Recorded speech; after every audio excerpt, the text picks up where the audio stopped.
రాష్ట్ర వ్యాప్తంగా అంగన్వాడీ టీచర్లు, ఆశా వర్కర్లు మరోసారి తమ సమస్యలను బహిరంగంగా వ్యక్తం చేస్తున్నారు. ఎన్నో సంవత్సరాలుగా తక్కువ జీతాలతోనే సేవలు అందిస్తున్నామని, ప్రభుత్వం తమ పరిస్థితిని గమనించి వెంటనే చర్యలు తీసుకోవాలని వారు కోరుచున్నారు.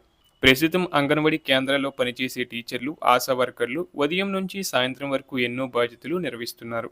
చిన్నారుల పోషణ, ఆరోగ్య పరిరక్షణ, గర్భిణీ స్త్రీల పర్యవేక్షణ, గ్రామీణ ఆరోగ్య కార్యక్రమాల్లో కీలక పాత్ర పోషిస్తున్నారు.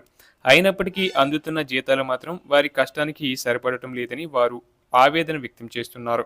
ఇటీవల పెరిగిన ధరల దృష్ట్యా రోజువారీ జీవనం భారంగా మారిందని అంటున్నారు. గ్యాస్, కూరగాయలు, విద్యుత్, ఇంధన ధరలు పెరగడంతో పిల్లల చదువులు, వైద్య ఖర్చులు ఇలా అన్నీ కలిపి కుటుంబాన్ని పోషించడం చాలా కష్టంగా మారిందని వారు చెబుతున్నారు.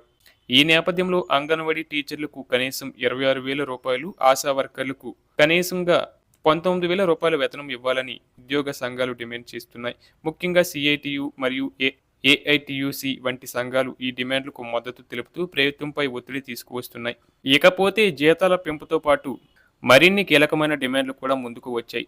రిటైర్మెంట్ తర్వాత ఆర్థిక భద్రత కోసం గ్రాట్యుటీ, పెన్షన్ వంటి బెనిఫిట్స్ వెంటనే అమలు చేయాలని వారు కోరుచున్నారు. ఎంతకాలం సేవ చేసినప్పటికీ రిటైర్మెంట్ తర్వాత ఎలాంటి భద్రత లేకపోవడం తమకు తీవ్ర అన్యాయం అవుతుందని చెబుతున్నారు. అదేవిధంగా పని సమయంలో అయ్యే మట్టి ఖర్చులు, ప్రయాణ ఖర్చులు, ఇతర అవసరాలకు అయ్యే ఖర్చులను కూడా ప్రభుత్వం భరించాలని డిమాండ్ చేస్తున్నారు. ప్రస్తుతం ఈ ఖర్చులు తమ జేబు నుంచే వెళ్తున్నాయని, ఇది మరింత భారంగా మారుతుందని వారు అంటున్నారు. అంగన్వాడీ టీచర్లు, ఆశా వర్కర్లు సమాజానికి ఎంతో కీలకమైన సేవలు అందిస్తున్నప్పటికీ వారికి సరైన గౌరవం, గుర్తింపు లభించడం లేదని సంఘాలు ఆరోపిస్తున్నాయి. ప్రభుత్వ పథకాలను గ్రామీణ స్థాయిలో విజయవంతం చేయడంలో తమ పాత్ర ఎంతో ముఖ్యమని, అయినప్పటికీ తగిన పారితోషికం ఇవ్వకపోవడం సరైనది కాదని వారు పేర్కొంటున్నారు.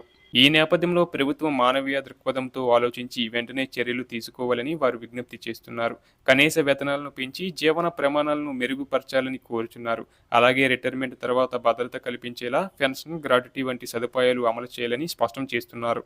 ప్రభుత్వం త్వరగా స్పందించి తమ సమస్యలను పరిష్కరించకపోతే భవిష్యత్తులో ఆందోళనలు మరింత ఉధృతం చేసే అవకాశం ఉందని ఉద్యోగ సంఘాలు హెచ్చరిస్తున్నాయి.